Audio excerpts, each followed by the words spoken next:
Laddu recipe எப்படி பண்ணுறதுன்னு பார்க்கலாங்க. ஒரு பாத்திரத்தில் ஒரு கப்பு கடல மாவு, கொஞ்சமாக எல்லோ ஃபுட் கலர் போட்டு நல்லா கலந்து விட்டுக்கோங்க. கொஞ்சம் கொஞ்சமாக தண்ணி ஆட் பண்ணி நல்லா கட்டி இல்லாமல் இந்த அளவுக்கு கரைச்சி எடுத்துக்கோங்க. கடாயில் எண்ணெய் ஊற்றிக்கோங்க. எண்ணெய் காஞ்சதும் ஒரு ஜல்லிக்கரண்டியில் கொஞ்சம் கொஞ்சமாக மாவு எடுத்து இந்த அளவுக்கு பொரிச்சு எடுத்துக்கோங்க.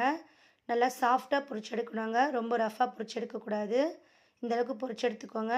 நல்லா ஆற விட்டு மிக்ஸி ஜாரில் கொரப்பாக போட்டு அரைச்சி எடுத்துக்கோங்க. கடாயில் ஒரு கப்பு சர்க்கரை போட்டு கொஞ்சமாக தண்ணி ஆட் பண்ணி நல்லா திக்காக வந்த உடனே பொரிச்சு வச்சுக்க பூந்தியை ஆட் பண்ணி நல்லா கலந்து விட்டுக்கோங்க. கொஞ்சமாக நெய் ஆட் பண்ணிக்கோங்க. நல்லா ஆற விட்டு நல்லா இந்த மாதிரி உருண்டை பிடிச்சி எடுத்துக்கோங்க.